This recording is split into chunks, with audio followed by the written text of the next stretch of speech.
Estamos recebendo em nossos estúdios a advogada e escritora Érica Bruns. Ela que tem vários livros no mercado, mas está lançando Os Paradoxos do Amor Bandido. Muito boa tarde a você.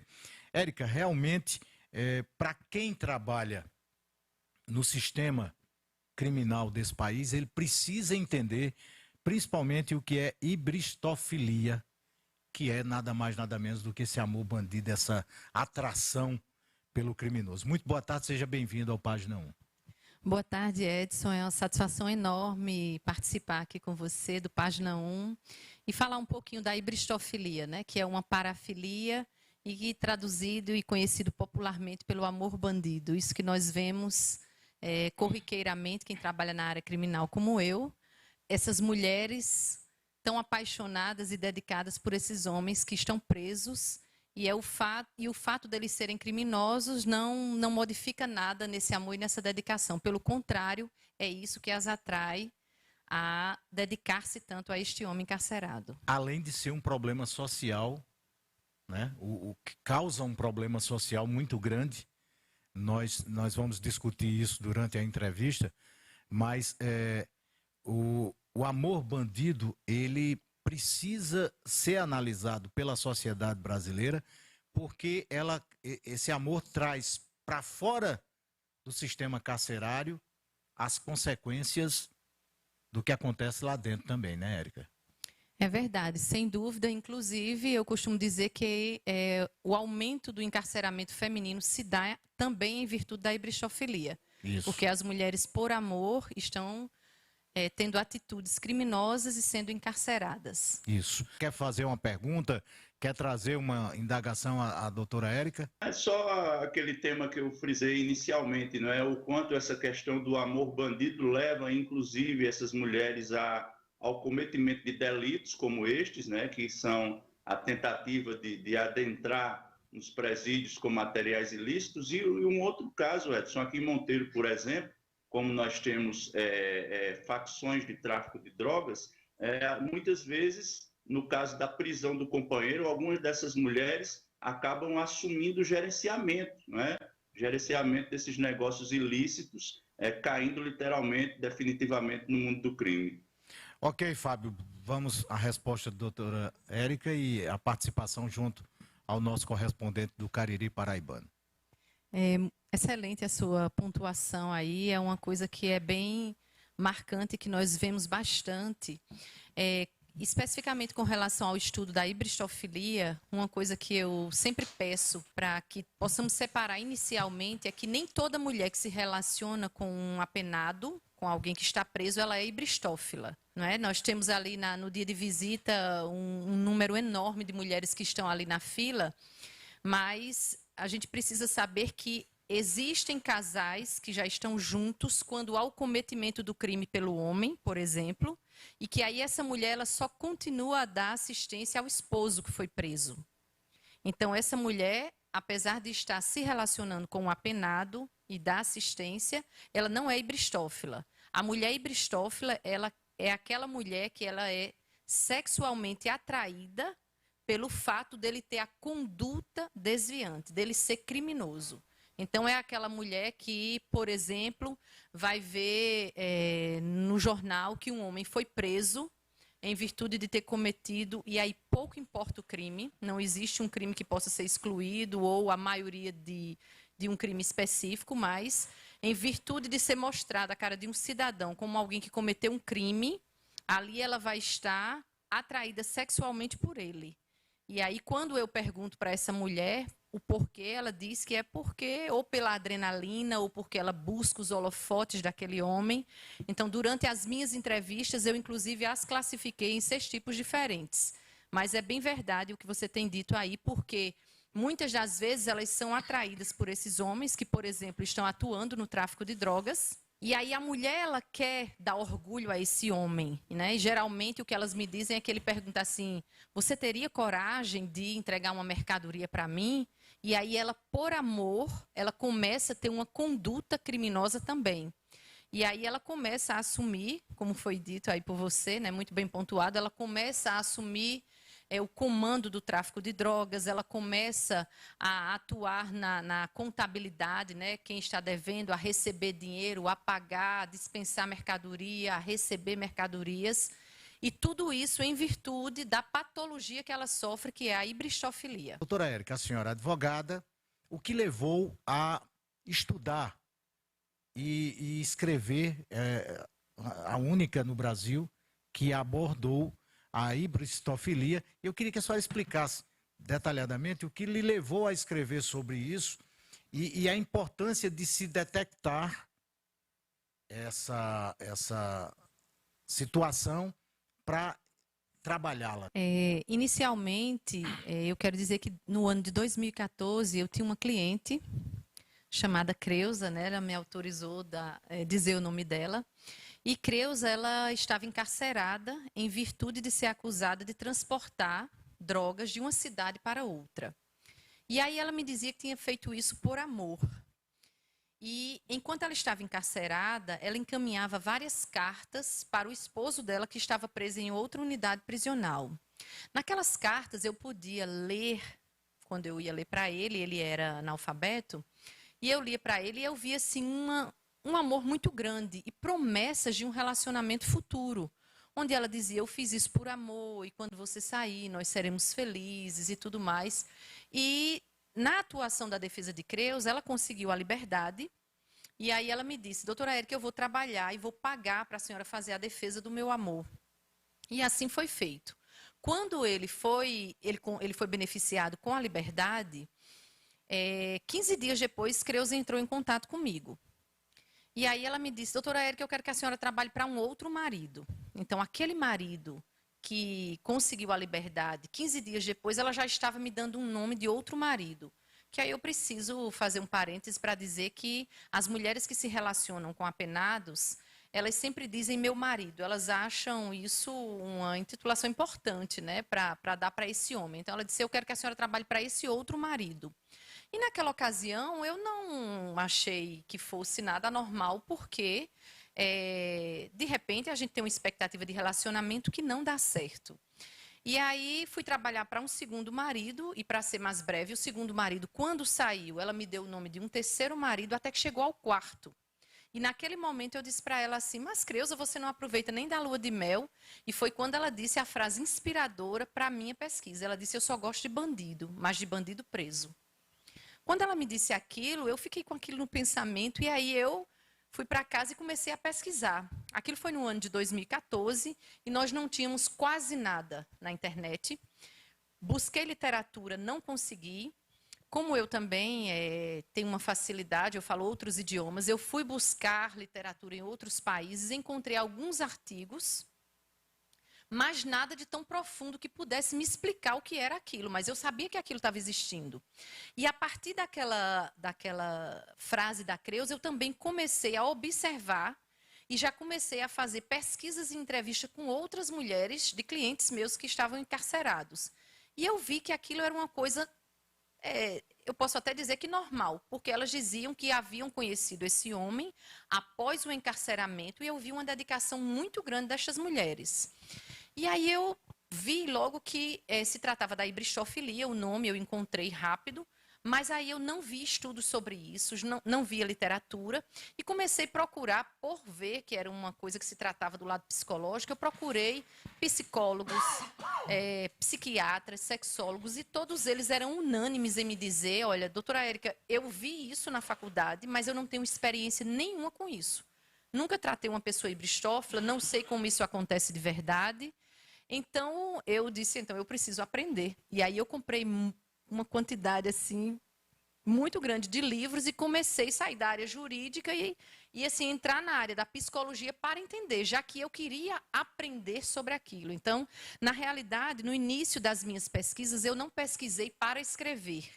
Eu pesquisei para aprender e para saber o porquê do comportamento destas mulheres. E para satisfazer a minha curiosidade, digamos assim, eu fiz uma entrevista E que aí eu chegava perto dessas mulheres, né, durante todos esses anos. Eu, quando vou no presídio atender os clientes, eu estou ali de blazer, salto alto, geralmente, mas quando eu via a mulher do preso ali, eu colocava o blazer no carro, tirava o salto, eu colocava uma havaiana, um tênis, e aí eu sentava perto delas. E aí eu dizia, olha, eu sou advogada criminalista, mas sou escritora também, eu gostaria de saber como é que começou esse amor, me fala um pouco desse relacionamento. E em virtude de eu ser uma pessoa que já estava ali entre elas, então já sabia, por exemplo, como dizem as mídias, né? Não sou eu que estou trazendo essa novidade, mas parece que tem celular dentro da cadeia, né? Parece que eles se comunicam com as esposas, alguns têm redes sociais, e aí elas me contavam que uma grande parte se conheciam através das redes sociais, e aí elas dizem que eles diziam exatamente o que elas precisavam ouvir, né? Não, ele me conquistou porque ele me dizia exatamente o que eu queria ouvir, o que eu precisava ouvir. Aquele sentimento de proteção que toda mulher tem, para que próprio de quem vai ser mãe, talvez esteja presente no sentimento da mulher que vê no bandido a forma de protegê-lo? Sem dúvida. Com o grande número de entrevistas que eu fiz, que hoje já passa em muitas 200, né? Mas houve um momento, Edson, que eu comecei a falar, olha, esse é igual àquele. E aí eu comecei a separar. E eu pude classificar, inclusive nessa obra, tem 6 tipos distintos de mulheres hibristófilas. E um dos tipos é esse, é aquela mulher que busca proteção. Elas dizem claramente, olha, se eu tenho um problema aqui fora, eu ligo para ele e ele já resolve. Então, ela acha que ser mulher de bandido é estar protegida de outros problemas. Esse é um dos tipos das mulheres, que realmente, né? E aí, uma coisa que é bem interessante é que as pessoas, geralmente, eles confundem a mulher de preso com a mulher iletrada, com a mulher feia, desdentada e tudo, e não são mulheres muito bonitas. Eu costumo dizer assim que quem tiver a oportunidade de ir a um presídio em dia de visita, ele vai ver lá que tem mulheres muito bonitas. E quando a gente vai entrevistando as mulheres, perguntando as profissões, então algumas pessoas ficam espantadas, né? Porque tem advogadas, dentistas, psicólogas, missionárias, pessoas que, inclusive, uma das pessoas que me deu entrevista para o 2º livro, A Síndrome do Amor Bandido, ela disse, eu trabalho na esplanada dos ministérios. Então, assim, a gente não pode associar a hibristofilia a uma pessoa sem conhecimento, a uma pessoa pobre, a uma pessoa economicamente desprivilegiada, né? Então, assim, é uma parcela da população que é acometida de hibristofilia. Doutora Érica, dentro desse livro, existe em que ele é dividido? A sua obra, em que ela é dividida? Primeiro, para instruir, mas também tem alguma outra intenção de elaborar um perfil ou ajudar aquelas mulheres? Veja só, eu comecei minha pesquisa em 2014 com a Creuza, mas dentro desta obra e da que seguiu, a Síndrome do Amor Bandido, tem pesquisas de 2013, porque tem, por exemplo, cartas que eram levadas de uma unidade prisional para outra, que eu colacionei dentro da obra, né? Então, de 2013 até 2020, quando começou a pandemia, eu sempre fui uma etnógrafa, né? De colecionar tudo pegar os exemplares, de guardar, de fazer cópia, inclusive de uma carta que eu vou entregar em outra unidade prisional, eu faço cópia para me assegurar que aquele conteúdo é lícito, pode ser levado antes de entregar. Então, quando eu estava pesquisando a hibristofilia, Edson, nessa época eu tive também, eu posso dizer que a oportunidade, porque foi uma oportunidade de ter colegas, advogadas, criminalistas do meu convívio, que teve o comportamento de mulher hibristófila, que deixaram, digamos assim, o conforto de um relacionamento com o esposo e com os filhos, abandonaram tudo e foram viver esse amor bandido. E nessa primeira obra, eu preferi colocar as minhas colegas advogadas, o caso delas aí nesta obra, para que eu pudesse mostrar ao meu leitor o respeito que eu tenho pela pessoa ibristófila. Para que não criasse logo um perfil preconceituoso. Exatamente, exatamente. Então eu digo, eu vou começar falando da minha categoria, porque a ibristofilia, ela está em toda a camada social, em todas as, digamos assim, todas as profissões. Nós podemos arriscar que existem mulheres ibristófilas. Então, eu já tinha, inclusive, o conteúdo do segundo livro. Então, eu separei, eu falei, não, vou começar falando da minha categoria, das advogadas ibristófilas. E o objetivo de escrever essa obra foi para que a mulher ibristófila, ela pudesse conhecer que ela tem ibristofilia. E, inclusive, eu utilizo uma linguagem assim, muito acessível, para que as pessoas possam entender como isso acontece. E é surpreendente, porque hoje elas dizem para mim, nossa, como é o nome? Eu sou o quê? Ibristófila, né? Que nome bonito, doutora Érica. E em nenhuma das entrevistas que eu fiz, elas dizem que tem... Eu sempre pergunto, você tem vergonha ou você se sente honrada com esse relacionamento? Não, eu não tenho vergonha, eu tenho orgulho desse relacionamento. Então, não é algo que elas veem como feio. E eu costumo, nas minhas entrevistas, exemplificar, né, que quando você tem uma coisa boa, você descobre uma promoção numa loja, você vai compartilhar com um amigo. Olha, Edson, tem uma TV tão barata em tal loja, você pode ir lá. E assim elas fazem comigo, né? Elas me perguntam assim, doutora, você é casada? Aí eu digo, não. Ah, olha, lá na cela chegou um rapaz assim, ele está precisando de uma visita, viu? A senhora não quer ir lá visitar, não? Então, assim, elas oferecem o que para elas é algo bom. Então, elas não estão me oferecendo. Porque elas estão trabalhando com prazer. Exatamente. Ela tem a atração e aí aquilo proporciona a ela o prazer e ela quer oferecer esse prazer aos outros. Exatamente. E ao final das entrevistas, eu sempre explico para elas o que é a ibristofilia, eu explico o que é uma parafilia e que, comparada a outras parafilias, que em elas desejando, elas podem procurar um profissional para serem acompanhadas. E a resposta é também unânime, elas dizem, não, eu não quero, eu sou feliz assim, eu tenho prazer com isso, né? Então, o primeiro livro, Os Paradoxos do Amor Bandido, ele faz uma abordagem a partir da advocacia criminal, onde eu falo um pouco do meu trabalho como advogada criminalista, um pouco do que é da assistência dessa mulher na cadeia, como é, por exemplo, o tratamento, como é em dias de visita, o que é que se tem feito, por exemplo, para levar uma feira para um apenado, porque não se leva uma feira de todo jeito, existe uma lista com os produtos que podem entrar, existe uma quantidade limitada. Então, eu fiz uma abordagem mais nesse sentido, nessa primeira obra. A segunda obra, eu peguei 15 depoimentos que eu achei mais diferenciados, não especiais, porque às vezes a menina diz assim, você não colocou o meu no livro, não é? E, na verdade, assim, são diferenciados, não são os especiais, porque todos são especiais, né? Mas os diferenciados eu coloquei na segunda obra, que se chama A Síndrome do Amor Bandido. Fiz uma abordagem com um pouquinho do viés da psicologia. E, Edson, algo bem interessante é que quando eu lancei essa obra, Os Paradoxos do Amor Bandido, eu fui procurada por um guariteiro, né? E ele disse, doutora, é a senhora que escreve sobre pessoas que se relacionam com bandidos? Eu disse, sou eu. Ele disse, a senhora quer ouvir minha história? E a partir dali, eu que tinha o conteúdo do primeiro e do segundo livro, eu pude ver que a ibristofilia, em uma escala menor, mas ela também acomete homens. E aí ele foi o primeiro das pessoas que eu tive relato, ou por elas ou por terceiros, pessoas envolvidas no sistema penal carcerário. Então, esse livro, A Tara do Amor Bandido, ele vai trazer para a gente relatos de juízes, oficial de justiça, ele, guariteiro, agente penitenciário, que é o policial penal hoje, né, carcereiro, assistente social. E são todas pessoas que são envolvidas e trabalham no sistema penal carcerário e que também são ibristófilas. Doutora, o quanto de saber onde seus maridos estão pode ser da ibristofilia, do controle de saber aonde eles estão? É exatamente um dos tipos de mulheres ibristófilas é esse, que eu intitulo aí, no controle da relação.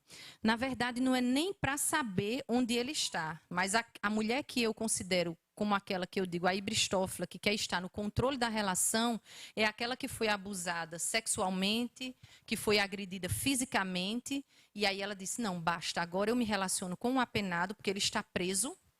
Se ele me fizer raiva, eu não vou visitar, e a visita é a coisa mais importante para o apenado.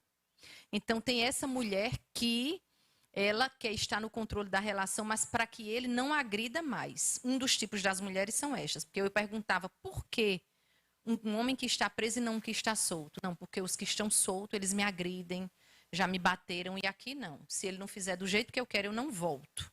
Eu queria que a senhora me dissesse como foi receber a indicação para o prêmio Jabuti, que é uma das principais premiações da literatura no Brasil, e a importância para, inclusive, a sua condução para os próximos livros, para o seu trabalho como escritora.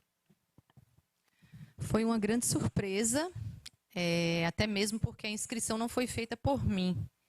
Então, quando eu publiquei esse livro em abril de 2021, essa publicação foi seguida pela outra publicação em outubro de 2021, e eu, na verdade, não pensei, não cogitei em participar da premiação do Prêmio Jabuti. E isso foi feito, essa inscrição foi feita por Magno, que é proprietário da editora Ideia. Então, eu sequer sabia que ele tinha feito essa inscrição. E aí, acredito que há 3 semanas, mais ou menos, ele me ligou e me deu essa notícia, né? E eu fiquei, assim, muito feliz, na verdade, né? Muito envaidecida, muito agradecida a ele, né? Por ter confiado no potencial desse livro. E, assim, eu estou muito feliz. Na verdade, assim, eu não tenho nem palavras, porque nem partiu de mim essa ideia de fazer, né? Foi um potencial que foi visto nessa literatura. Pela própria editora. Pela, né, editora. Eu tenho recebido mensagens de estudantes no Brasil inteiro, né? Dizendo que, querendo comprar a obra, dizendo que vai ser o tema do TCC, me pedindo mais material. Então, realmente, isso me dá uma responsabilidade, porque assim como eu não encontrei literatura no mercado, até hoje não tem literatura. Eu sou a primeira escritora brasileira a publicar sobre hibristofilia, e aí tive a primeira obra publicada, a segunda, e a terceira está saindo aos poucos, mas é bem verdade que é uma responsabilidade muito grande, sobretudo quando a minha escrita ela versa sobre digamos assim, uma área que não é a minha área. Eu sou advogada criminalista, então, assim, é a área jurídica especificamente, né? Então, inclusive agora, eu sou graduanda em psicologia em busca de conhecimentos para realmente melhorar e me aperfeiçoar no que diz respeito à hibristofilia, justamente em virtude aí dessa responsabilidade que chega até a mim pelos pedidos de conteúdo da hibristofilia. Não se pode confundir aquela mulher que, sem querer, se envolveu com alguém do crime e que já estava com ele, e aí o crime chegou a eles, com aquela pessoa que tem atração por quem está no crime. Não é isso? Exatamente. É o diferencial. É o diferencial. Toda mulher que de tem preso, né? Mulher de preso tem hibristofilia. Não. A hibristofilia está mais presente entre nós do que nós podemos pensar. Não pensa que é só aquelas que estão indo lá para o presídio, não, viu? E os relatos, eles estão na mídia quase todos os dias. Nós tivemos aí, por exemplo, eu acredito que foi no mês de abril, que foi veiculado nas mídias, uma juíza argentina que foi flagrada pelas câmeras beijando um homem após a condenação dele por homicídio. Isso é um caso de hibristofilia. Nós temos, por exemplo, a Susana von Richthofen, que ela foi objeto de desejo por um médico e o promotor, né? Que, inclusive, o promotor ele admitiu que levava lanches para ela, ele admitiu que dava um abraço depois de recebê-la. Então, esses são casos de hibristofilia que estão aí, só que não é dito como caso de hibristofilia. A imprensa veicula, nós vemos, agora não. Como eu estou difundindo o assunto da hibristofilia, então, quando saem essas coisas, as pessoas vêm no direct e olha, Érica, o assunto que você está abordando nessa série agora, né, do Jeff Dahmer, que foi um canibalista americano, né, as pessoas estão vendo também que, apesar dos crimes atroces que esse homem cometeu, ele tem sido objeto de... Ele foi, né, que na verdade ele já faleceu. Depois da prisão dele, ele tornou-se objeto de admiração por mulheres e ele recebia cartas. E o maníaco do parque também, que inclusive em depoimento ele diz assim: eu precisei matar mulheres e ser preso para ser amado e visto por mulheres. E ele recebia mais de 1000 cartas por mês. Doutora Érica, agradecer, desejar sorte. Muito obrigado pela sua participação. Fique à vontade. Eu agradeço por essa oportunidade e eu gosto de dizer que a hibristofilia é uma questão comportamental, não é uma questão de escolha. A mulher ela não escolhe amar o bandido ou a pessoa hibristófila não escolhe amar o bandido. Ela tem uma patologia, ela tem uma parafilia e ela é atraída sexualmente. A importância de difundir esse assunto é para que as pessoas possam respeitar e a pessoa hibristófila ela possa saber que ela tem a possibilidade de procurar um tratamento para modificar esse comportamento, se ela assim desejar. Muito bem. A sua obra nas principais livrarias da Paraíba e do Brasil. Ela está disponível aqui em Campina, na Cultura, né, em João Pessoa, na Livraria do Luiz, e as pessoas também podem entrar em contato comigo pelo Instagram para adquirir. @Érica Ferreira Bruns. É o Instagram e o canal do YouTube também. Muito bem.